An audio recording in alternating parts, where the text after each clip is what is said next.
Well, we're joined now by Ibrahim Douglas, founder of the British Kebab Awards, who says we need to trust people to make their own choices. And actress Tina Malone, who believes having fast food shops open later encourages unhealthy behaviour. Well, look, let's come to you first of all, Tina, because we've heard the case for fast food, haven't we, there with Michelle?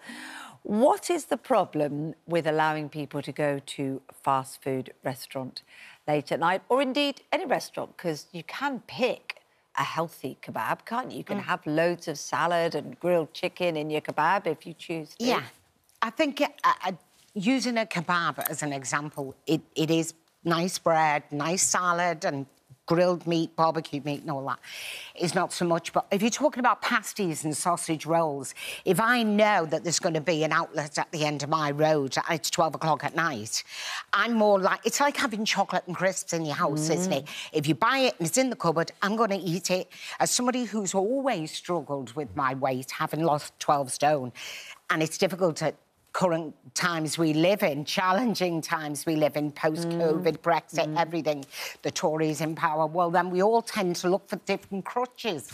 And I think I'm more likely to go and get a sausage roll or down the road of the pasties, everything in moderation, but if it's at the end of my road and it's open at 12 at night. And I also have an issue with... Sorry, so you've battled, you've lost 12 stone, 12 stone, which is extraordinary. Wow. But even now, knowing what the challenge that you've faced, you would still deal... That temptation is still hard for you to sort of resist if it was there late at night. Well, it's like everything, isn't it? I'm 25 years sober, 10 years drug-free and all that stuff, nicotine-free. But it's like if you have an addictive personality, if something is tempting you, the more temptation, the more likely you are, especially in these difficult times.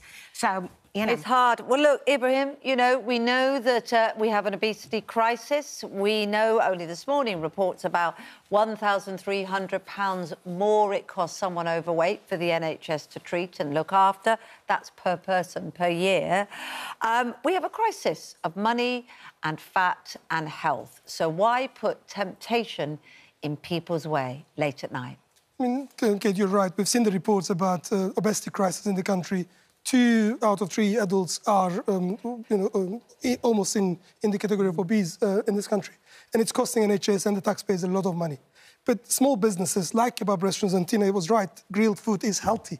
It's not an unhealthy food. So there is choice, as you were saying earlier, there's choice when you walk into a takeaway store or a restaurant, there will be plenty of choices for the consumer to make. But as we heard from those people that Michelle was talking to, not one of them would go for the healthy choice after they've had a few drinks and they're out late at night. They all want that immediate hit of the greasier food, the salt, whatever the sweetness that they get from whatever's going into it. They're not making those healthy choices. And the majority of consumers in this country buys their food not from fast food takeaway outlets. They buy from larger supermarkets. So if we are going to look into the food as a whole concept, then we need to be looking into this in a wider sort of area. Yeah, Tina, why do you want to put him out of business? But the thing is, though, I mean, you're using kebabs as an example. If all fast food, chips, burgers and everything, like I've said, everything in moderation, you know, I can't give up my chocolate. But what I'm saying is, if it's more available, readily available, the more we are likely to eat it. It is like having something in the house. If I don't buy crisps and chocolates, if I just buy a minimum, small amount, well, then I can only eat a small amount. But if it's available and it's open, if I can get pasties at 2 in the morning... I mean, you walk into a takeaway kebab store late in the night, you'll have all the options you're Yeah, but you're saying people options after 5 pints of lager, mate. You ain't going to have that many options.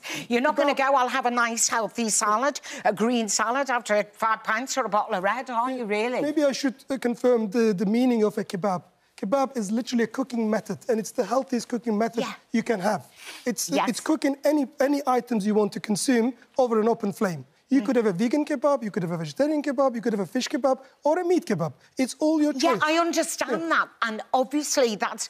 But the chips that you get with it or the sauces that you pour all over it full of sugar and what have you... That's not a given. That is a choice. But it is a choice, but people you don't have to nowadays aren't really...